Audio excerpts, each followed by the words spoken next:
Children, today we will take Thomson's model of atom and Rutherford's model of atom. These two models are of historical importance. First, we will start with Thomson's model.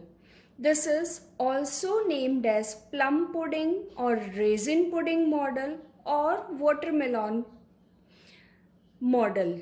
In watermelon, the red part resembling to proton and the seeds embedded in it resemble to electron. Similarly, plum pudding, the pudding is the sweet and plum is the decoration. The sweet, whole volume of the sweet, that is pudding, resembling to proton, and the plum decoration on this pudding is resembling to electron. Similarly, raisin resemble to electron and pudding is proton.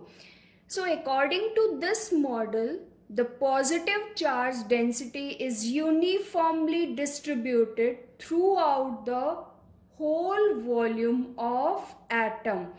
This is our atom and the proton charge density is uniformly distributed. This positive charge density is uniformly distributed and it will make a proton C. And in this proton C, electron are embedded. This is Thomson's model of an atom.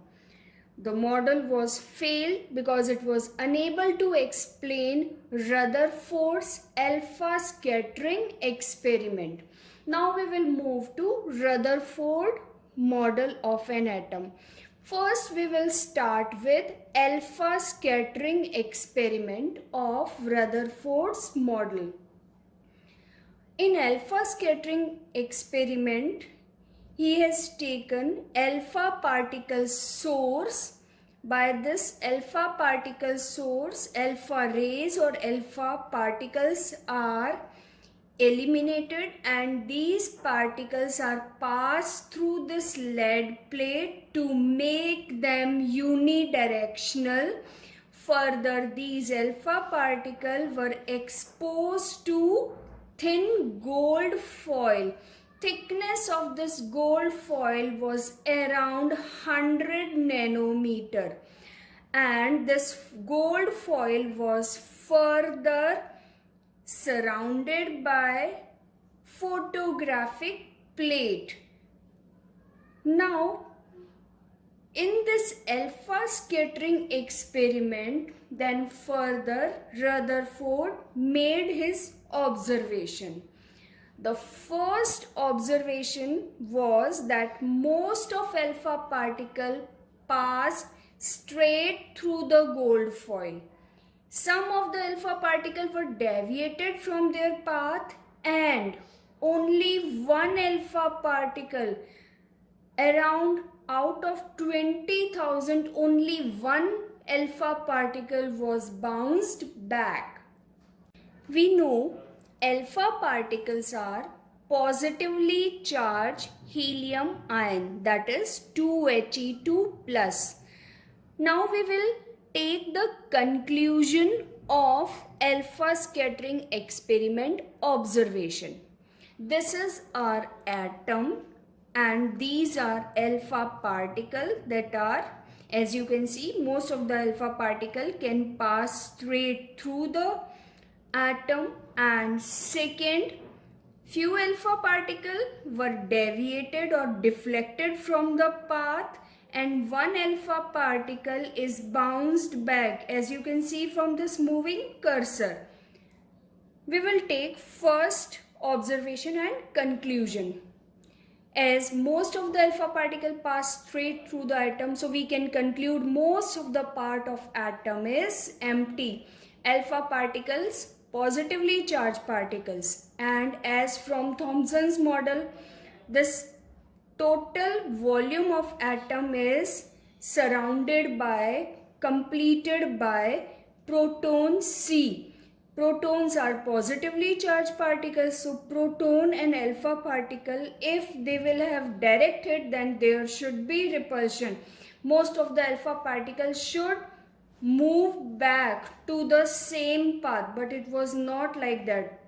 If most of the alpha particles are passed straight through, that means that this maximum part of atom is empty. There is no repulsion between positive charge density. Second observation was that few alpha particles were deviated or deflected from their path due to positive charge or proton density, and helium or alpha particle repulsion is there. Due to this repulsion, alpha particles were deviated from their path. Third observation was tremendous, as one alpha particle out of 20,000 was bounced back. From this observation, we can conclude that this alpha particle must have a direct hit with the positively charged density that is concentrated in the center of the atom. So this was the third conclusion, that positively charged density is not uniformly distributed.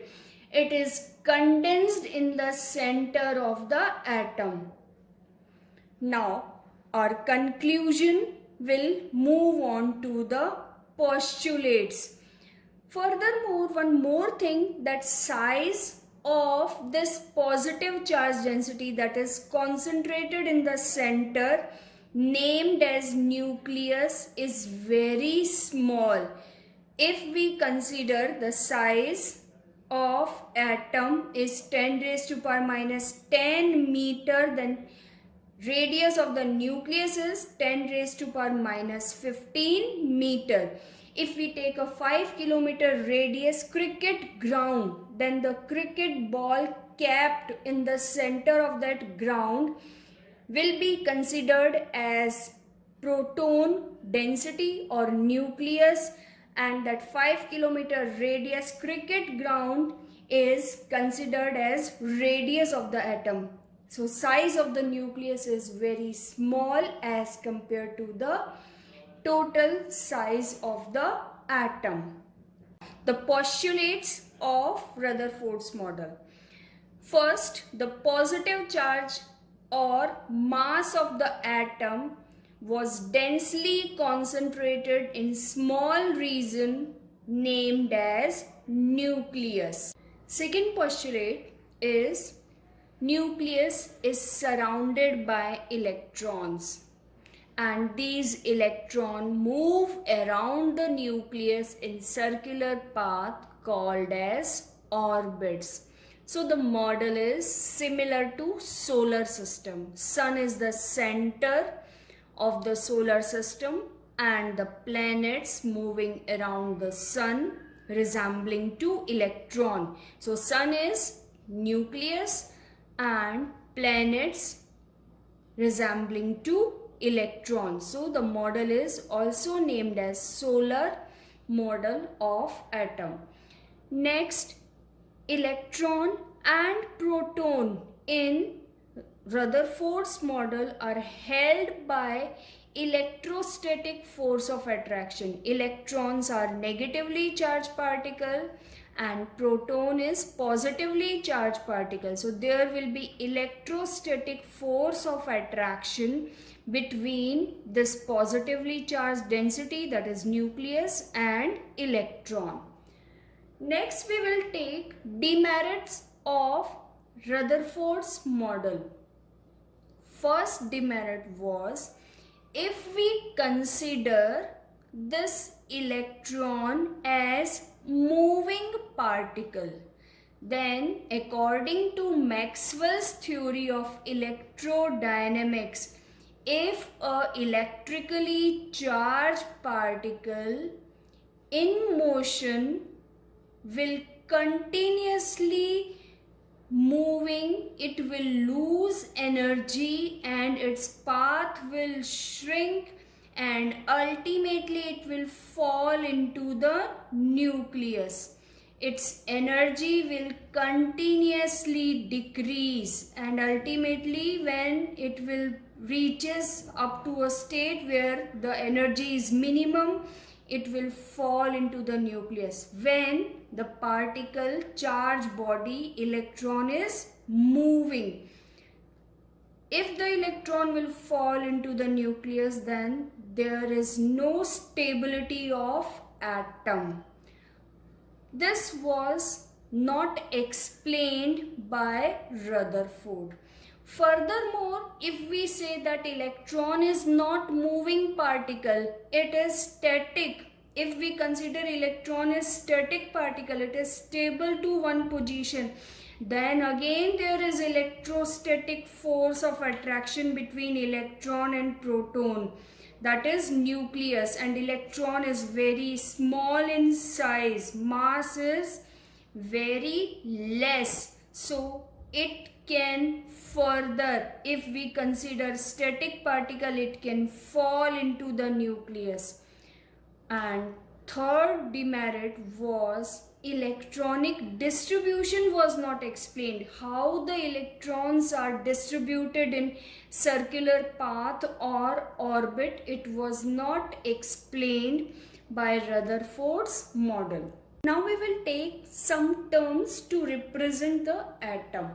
First we will take atomic number. This is represented by capital Z. Atomic number, actually it is number of proton. If the atom is neutral, then we know that proton number is equal to electron number. Proton number in nucleus, that is positive charge density, and electron number in orbit, that is negative charge density. So for a neutral atom, overall positive charge density, positive charge number is equal to negative charge number. So for a neutral atom, we can say number of proton is equal to number of electron, or it is equal to Z, that is atomic number. If we take an atom like chlorine, Cl, atomic number of chlorine is 17. If atomic number or Z is 17 for this neutral atom, then proton number is equal to atomic number, that will be 17. Electron number, again for neutral atom, it will be 17. Charge on proton is equal to charge on electron for a neutral atom. Next, we will take mass number, represented by capital A. Capital A or mass number is equal to N plus Z, where N, small n, is number of neutron. Z is atomic number or number of proton. So we can write A is equal to N plus P. P here is proton number. Proton and neutron collectively are known as nucleons, because both the subatomic particle, that is proton and neutron, both are present in nucleus. That's why named as nucleons. We will take one example to explain it more properly. Sodium. If proton number 11 is given to you, neutron number 12 for sodium atom. Calculate atomic number, mass number and symbol. Now what is given to us? Proton and neutron both are given to us. Proton number 11, so atomic number is Z, that is 11. Mass number A is equal to N plus Z. N is given to us, that is 12. Z atomic number, proton number by we have taken atomic number 11. So A will be equal to 23. So the symbol is ZXA, where X is the element, symbol of the element. Z, that is in subscript, this is atomic number, and A is superscript, that is mass number. So we will write for X, Na, that is the symbol of sodium. Z for sodium is 11 and mass number is 23. So we will write 11 Na23. We will take one more numerical.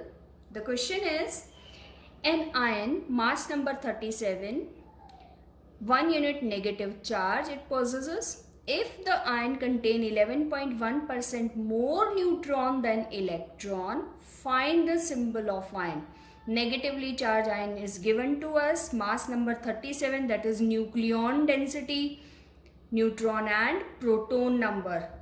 Sum is 37. And further one more relation is given to us, that this ion contain neutron number more than electron, that is 11.1% more. Find the symbol of ion. So we will start solving this. Electron number is, suppose it is X. Proton number will be X minus 1. Why this is so? Why we have taken X minus 1? If the ion is negatively charged, then there will be electron number more than proton number by 1 unit. If it is 1 unit, then if electron is X, then proton will be X minus 1. This is 1 unit negative charge. And for proton, it will be minus 1. That is X minus 1. Number of neutron related to electron. If electron is X, then neutron number is 11.1% more than electron. So X plus 11.1 upon 100 X with reference to this electron number, that is 11.1 upon 100 X. Now we will take the formula. Mass number A is equal to N plus Z. Z is proton number. 37 N, that is neutron number. This is given X plus 11.1 upon 100 X plus proton number is X minus 1. When we will solve this equation, then we will get X value is equal to 18. So if X is 18, that means X is what? This is electron we have considered. So electron is 18, then proton number will be X minus 1, that is 18 minus 1, 17. If we get proton number, that means we have reaches to atomic number. So atomic number is 17. The element that is having atomic number 17 is chlorine. So symbol of the ion is Cl minus. Now we will take isobars. Iso similar, bars superscript, that is mass number. Atoms with same mass number but different atomic number are isobars. We will take few examples. First, 6C14, 7N14, mass number same, so it is isobaric pair. 11Na23, 12Mg23, 2323 for sodium and magnesium, both isobaric pair. Next we will take isotopes. Isotopes, atoms with same atomic number but different mass number. Mass number are different but atomic number are similar, isotopes.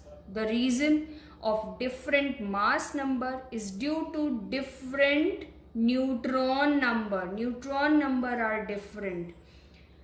For example, we will take 1H1, 1H2, 1H3. These are three isotopes of hydrogen atom, that is protium, 1H1, deuterium, capital D, tritium, that is capital T.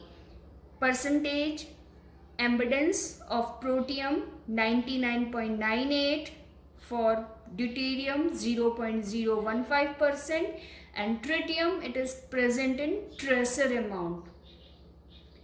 If we write proton number or atomic number for these three isotopes of hydrogen atom, then proton number is 1 for all the three isotopes. Electron number, neutron atom we have taken, so electron number will be equal to proton number, that is 1 1 1 for each isotope. Next, neutron number 1 minus 1, n is equal to a minus z, that is 0. This is the only one isotope in which neutron number is 0, that is protium. Next, 2 minus 1, 1 neutron, 3 minus 1, 2 neutron. Now you can see from this example, neutron number are different in isotopes. Next isotope we have taken of carbon atom, that is C612, 6C13 and 6C14. Atomic number or proton number 6, electron number for neutral atom, that is 6 again, neutron number, that is n is equal to a minus z, 12 minus 6 6, 13 minus 6 7 and 14 minus 6 8. One more thing, from these two examples you can see that electron number in these isotopes are similar. Even in each and every isotopic pairs or groups, electron number will not change. If electron number will not change, that means isotopes will show similarity in chemical properties, because chemical properties are related to only electron transfer. So isotopes are similar in chemical properties. Next we will take isoelectrons. When electron number are similar, that series is known as isoelectronic series. We have taken nitrogen 3 minus, oxygen 2 minus, fluorine minus 1, neon, sodium plus 1, magnesium 2 plus, aluminium 3 plus. When we write the atomic number for nitrogen 7, oxygen 8, fluorine 9, neon 10, sodium 11, magnesium 12, aluminium 13. Proton number, that is atomic number, electron number. Now electron number for neutral atom, it will be equal to proton number. So if the proton number is 7, then electron number 7 plus 3 electron more are present in nitride ion. So electron number 10. Oxygen 8 plus 2, 10. Fluorine 9 plus 1, 10. Neon, neutral atom, equal. Proton and electron are equal. Sodium, it is cation. For cation, proton number is more than electron number by 1 unit charge. So we will write 10. By 2 unit charge, then 12 minus 2, that is 10. For 3 unit charge, positive charge, then it will be 13 minus 3, that is 10. So in this series, electron number is 10. So this is isoelectronic series when same number of electrons are there.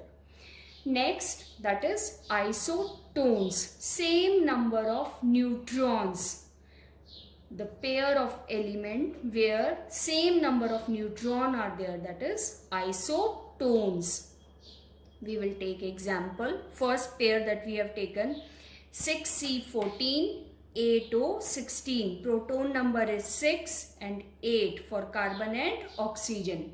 Electron number, neutral atom is there, so it will be equal to proton number. Mass number is given, that is 14 and 16 respectively for carbon and oxygen. Neutron number, that is A minus Z. 14 minus 6, 8. 16 minus 8, 8 isotones. 11 Na 23, 12 Mg 24. N is equal to A minus Z.